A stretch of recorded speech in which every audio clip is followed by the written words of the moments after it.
Welcome to this week's Halacha Shir. The Shir is entitled Naming a Baby After a Person Who Died Young. It's a very interesting Shir and obviously a very emotive Shir for situations where it may be relevant. Let's discuss it. It's connected to this week's Parsha, of course, because this week's Parsha, Parshas Vayishlach, deals with changes or additions to a person's name. The Pasuk says, if you're listening and looking at the first box, or if you're listening online, please email me at j.golker@gmail.com. I'll send you the handout. The Pasuk says, Vayome Elov Mashmecha.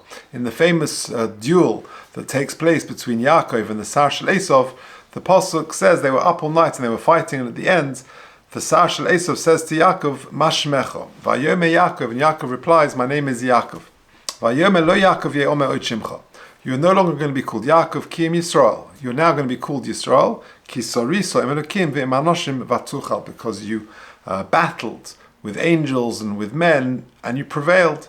And therefore Yaakov Avinu's name famously was changed from Yaakov to Yisrael in this week's Sedra. So it's a good segue to discuss topics regarding names. We have quite a few shiurim on Torah Time on this topic, and the latest one is this one, naming a baby after a person who died young. Before we explore that particular question, which is in essence is going to be a tshuva of Rav Moshe Feinstein, but let's just discuss more broadly the concept of a name in Jewish thought. The Gemara says in Brachas Tav Zayin, Shema Gorim, that the name of the person defines his essence and impacts his destiny. In fact, the middle two letters of the word neshama, which is the soul, the very essence of a person, the middle letters of the word neshama is shin and mem, shame.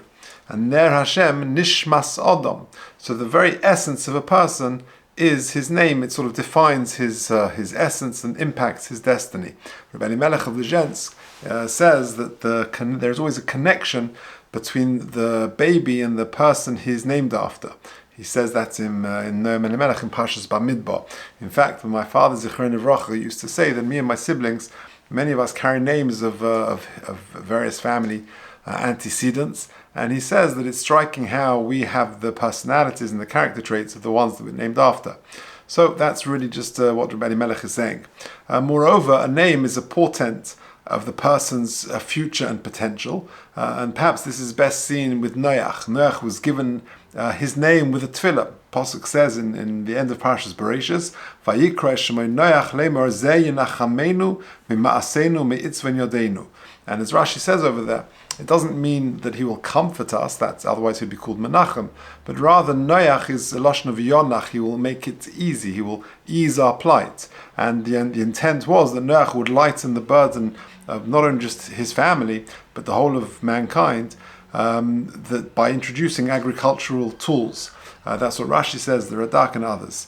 And of course, that the concept of Shema Garim and the ability to assess and analyze names is well known. There are many examples of this in the Gemara. Perhaps one of the most famous is the Gemara in Yuma Pei Gimel Amud Beis, the story of Reb Meir, Reb Yossi, and Reb Yehuda, that the three Tanoim were once traveling together. The Gemara tells the story, and they came across an inn. They had to stay somewhere for the night. It was getting dark. They couldn't travel anymore.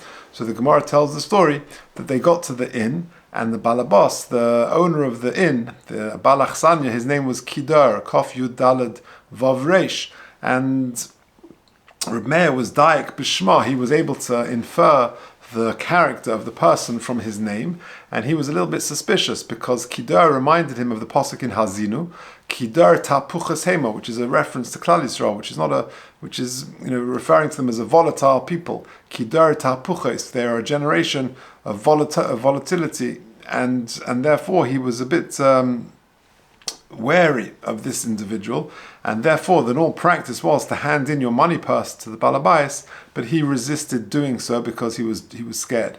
He was nervous about the honesty of this person. Rabbi Yehuda and Rabbi Yossi, however, handed in their purses, and sure enough, when they wanted to continue their travels and take their purses back, when Rabbi Yehuda and Rabbi Yossi said, "Hey, Kidar, can we have our money back?" They said, "What money?" He said, "What money? What are you talking about?" And Rabbi Meir's suspicions were confirmed. And the Gemara goes on and tells the whole story how Rabbi Yossi and Rabbi Yehuda managed to get it back. An amazing Gemara that they noticed that Kidar had lentils around his lips, and he must have had that for breakfast. So they were very clever, and they went up to the wife of Kidar, and they said, "Look, your husband told us," they suspected that she was in on this, and she was, and that she knew where their purses were, and they said to her that we've got the code that your husband said you should give us our purses back, and the code is that he had lentils for breakfast. And she said, yeah, you're quite right, he had lentils for breakfast. So she went and got the purses, gave them back to Rabbi Yossi and Rabbi Yehuda, and when he got home and he found out that she had given back the purses to Rabbi Yossi and Rabbi Yehuda, he was so annoyed, the Gemara says he killed her, he killed his wife. The Gemara says an astonishing Shema Minah from this story. The Gemara says Shema Minah, you see from here that you've got to Mayim Achronim Chayva. You have to wash Mayim Achronim. What's that got to do with anything? So the Gemara explains, because when you wash Mayim Achronim, you not just wash your hands and get rid of the dirt and the residue of the meal that may have attached themselves to your fingers, but you also take a bit of the water and you sort of move it around your mouth and get rid of any oil or salt or any food that is collected around your mouth. And had Kidar done that, he would have removed all the lentils and there would have been any sign and the game wouldn't have been up. So that's the Gemara's conclusion from that story. But either way, you see that Reb Meir had this ability to be Medaik Bishma. Okay. More, the Rabbi Tats and others speak about the concept that the names have manifestation in the actual names of the organs of the body, which is just fascinating. So Rabbi Tats goes, explains, and it really is quite. He always says that you've got to be careful before you give a share of this nature, because the audience could become very religious as a result of it. So because it's quite just going through Lashon HaKodesh and explaining the power of the Hebrew language is hugely inspiring. For example, his point that he tries to make is that in other languages, let's say in English, this is called a table, this is called a chair. So if we decide that from now on, I'm not going to call this a table, but I'll call it a chair. And instead of calling that a chair, I'll call it a table. If we all are in on it and we agree and we keep to it, that would work. But in Lashon HaKodesh, it just doesn't work, because this is inherently a table and this is inherently a chair. A shulchan has to be a shulchan, a kiseh has to be a kiseh, because the very essence of the item is connected with that word. For example, shulchan is the receptacle of bracha.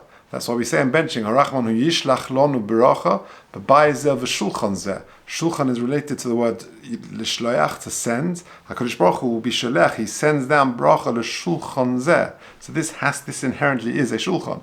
And you see that in the names of the body. For example, the word, the heaviest organ in the entire human body is the liver. And it's the word for liver in Lashon HaKodesh is koved, which suggests its role, if you like, as the heaviest organ in the body. Kaved means heavy. The hand, in Hebrew, in Lashon HaKodesh, is a yad, because it has 14 joints. Every hand has 14 joints. Each finger has 3 joints, the knuckle, and then over here and over here, and then the thumb has 2, so that's 4 times 3 plus 2 is 14. The word for eye in Lashon HaKodesh is an ayin, which is connected to the word ma'ayan, which is a spring, because it's always wet and teary. In fact, if the eye is not, then it's problematic. I know of a couple, Nebuch, who have a child whose eye, the tear ducts do not open up properly, and they have to wake up regularly in the night and apply drops to the child's eyes.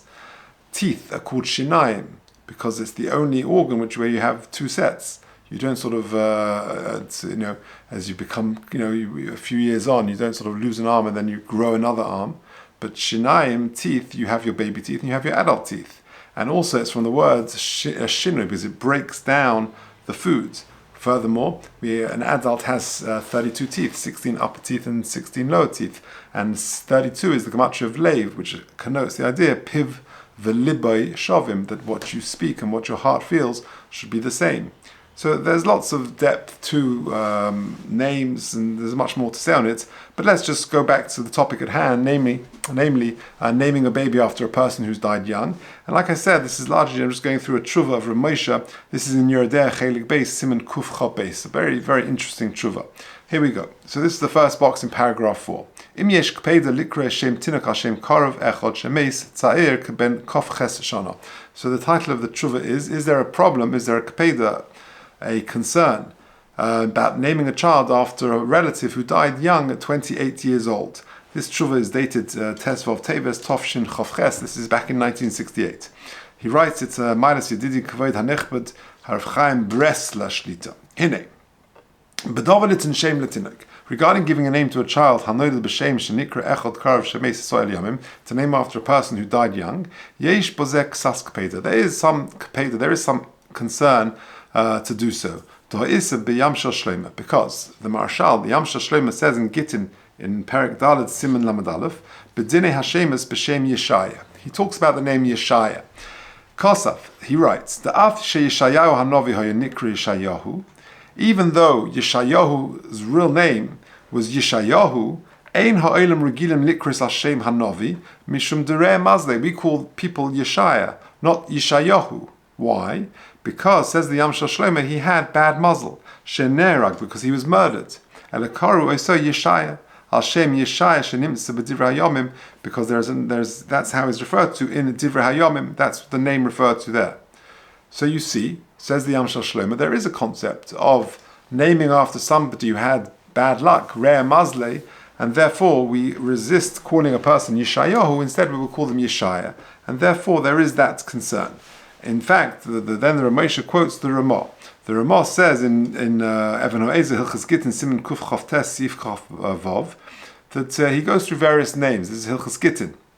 For example, he says Shem is David Kaisfin below Yud. The name David, you write it without a Yud. I was once honored to sign and be an aide on a ksuba, and I was there. The other person who was the aide was a very big Talmid Chacham. He was a Maggid Shir in the Mi Yeshiva, and he wrote his name, and his father's name was David, and he wrote it, whatever his first name was, Ben. David is Daled Vav Yud Daled. He wrote it with a Yud, and here the Ramah says that you write it Daled Vav Daled Kaisin below Yud, and in fact the Masada Kiddushin was the previous Sadigei Rebbe, and he said no, that he got a sefer out, he checked, and he said that b'di'evet it is okay to do that, but lechatchila it's not, and why should we write a ksuba which is only b'di'evet?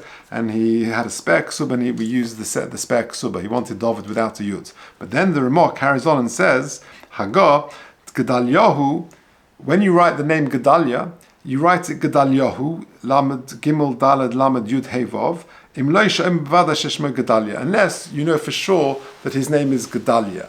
Now, why is that? Says Ramesha Avol Kosul Sharma she'tzorich b'sama lichtov Gedalyahu im lo yishaim bevada sheshmo Gedalia, because he says that and the name Gedalia, and which one is it? Is it Gedalyahu or is it Gedalia? He says the stam it should be Gedalyahu, unless they know for certain that he was called Gedalia. Now, the Hotam Haramahu the b'sama nikra acha Gedalyahu ben achikom. The mistama that the default position is that the person was named Gedalyahu. Now, who was Gedalyahu? That's the famous Soim Gedalia, named after Gedalyahu ben Achikom, who was murdered. Alma says Ramesha, the Seiva Haramah the Ein Lahak B'dal Zeh. That you see that the Ramah is obviously of the opinion that he's not particularly worried about it. The Loika Yamsha Shlema. It's an amazing yedias. The Ramesha Feinstein, not only does he know the Yamsha Shlema in Gittin, and he knows the Shulchan Aruch in Gittin, but he can make a machlekas. He says that whether or not there's kpeda is actually therefore a machlekas. The Yamsha Shlema is worried about naming after someone who's got bad muzzle, and the Ramah seems not to be concerned about it. But he carries on and says, Ulai yesh loimad deloi palik haramah and b'shem novi. Maybe the Ramah is less concerned with the person who was a novi and a tzaddik mefursim b'kroi, like Yeshayahu and Gedalyahu. Maybe he's only more relaxed about those names because they're tzaddikim and neviim, and therefore I'll call upon him. But other people maybe would be different. Okay, and then he says the bottom paragraph, and therefore it does seem to appear that there is a machlekas between the Yamsha Shlema and the Ramah. The Yamsha Shlema, the Marshal, is of the opinion, Ika Kpeda, there is a concern to name after someone who's had bad muzzle, or the Ramah Leka Kpeda, but the Ramah is less worried about it. However, then he refers you to a Chasm Seifa in Even Ha'ezer, She'seiva Gam Haramah Moide Le Marshal, She'ika Kpeda, V'Shem Gedalyahu V'Chen Yeshayahu Shani, and he actually says that even the Ramah would agree there is Kpeda, and it's just these two names, Gedalyahu and Yeshayahu, which are different. And therefore, says Ramesha, that actually you should resist calling a child after somebody who had bad muzzle. Now, the big question is, what exactly is bad mazel? How do you define that? And that's going to be the very grey area. So, if you carry on the Ramosha Feinstein, it says Ramosha, and it's on my page, it's on the top of the next side. Aval lo yadua, next paragraph. Lo yadua b'meis mitosei, that if a person died a natural death, he died in his bed, k'shelo zakein be'ezeh shanim, but he wasn't necessarily old, he or she was not necessarily old, whether it's not clear whether or not shaykh lahachshivu re'eh mazle, who says that that's bad muzzle? Just because a person died relatively young, that doesn't mean they had bad muzzle. For example, the Shmuel Hanovi v'Shlomo HaMelech choyu rak nun beis shana. They both lived great. Shmuel and Shlomo HaMelech both only lived till 52 years old, a relatively young age. And of course, those are very common names in the Jewish world, Shmuel, Shlomo, and therefore, perhaps there's not a concern of someone who died a natural death, even if they died relatively young. Who says Re'eh Mazle? Furthermore, V'Chizkiyahu HaMelech hoyerak nun dalet shana, says Ramosha. Chizkiyahu HaMelech was 54 years old. The current B'Shmoi, people are called Chizkiyahu, or Chezki, or some, but that's the full name. And therefore, someone who died a natural death, who says Re'eh Mazle, that even if they died even younger than 52 years old. Because the years allocated to a person from Shemaim, maybe that's what this person was meant to live. That he didn't need to live longer, that Shmuel Novi achieved what he needed to achieve in 52 years. He didn't need to live longer. And a person maybe died young. Maybe that's exactly the lifespan HaKadosh Baruch Hu wanted and needed him to live. Levad me'elu shemesu la'onish. The Misa V'Kares, aside from people, of course, who may have died because they had a Chiyuv Misa or Kares, or B'nai Eli, for example, the sons of Eli, Shemafurish B'Krot, Hava La'onish Mishum Hachet, because they were clearly punished and died young. Continues Ramosha, next paragraph. However, whilst I'm of the opinion, says Ramosha, that someone who died young is not necessarily because Re'eh Mazle. However, if a person died young and did not merit to have children, that would suggest that it was because of Re'eh Mazle. And therefore, to name after a person who died young and who did not have children, then their person should try and avoid naming after him or her. And therefore, going back to the question that was presented to Ramosha, that a young lady died sadly at the age of 28, then says Ramosha, it depends. If this lady died without children,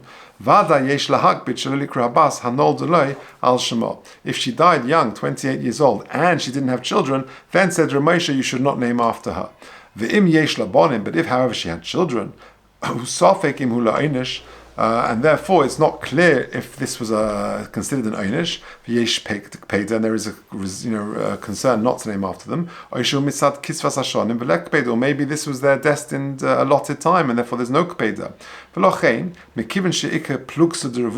Since therefore there is a machlokus about this, the Ramah is of the opinion that we're not worried about it.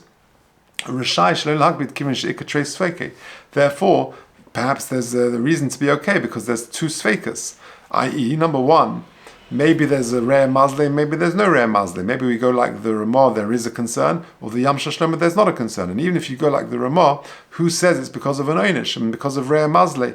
Maybe they just allotted a short period of time.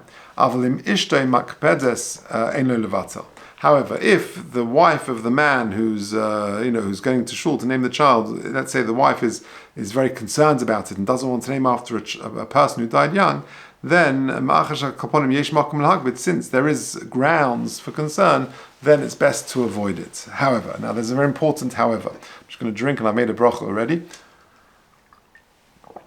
Avnira says the Ramosha in the last paragraph. I've contracted this tshuva into smaller pieces, but just in the last paragraph there on my sheet, Avnira Tim Yeshna Hashem b'mixas. If you change the name somewhat, then what the sister was called, then ein shuv bezek peda, then there won't be any problem. Because maybe there was a small change. For example, instead of calling Yeshayahu, you call him Yeshaya. That's enough. Then and that will be sufficient to remove any concern. Says Ramosha, amazing, quoting the Chasam Sofer, that Akiva is spelled Ayin Kuf Yud Beis Aleph with an Aleph at the end. She'etzleinu Hashem Rabbi Akiva Hatana. Umeshanim Harbe, but many people change Lichtev Akiva with a Hey.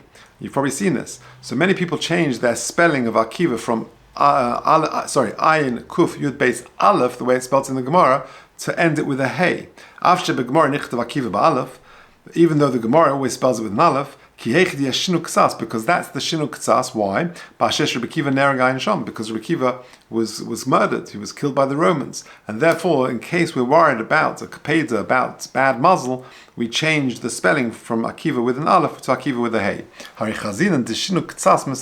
So you see, a small change will suffice. And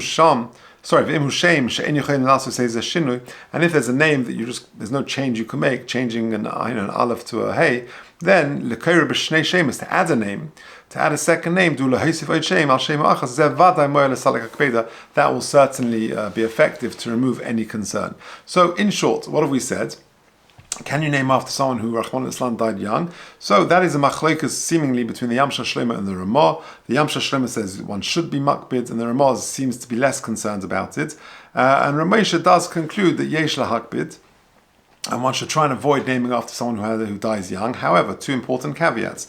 Number one, if the person died young but and had children, then we're not really worried about it. But then it's difficult to say Re'eh Mazle, and then we're less worried about it.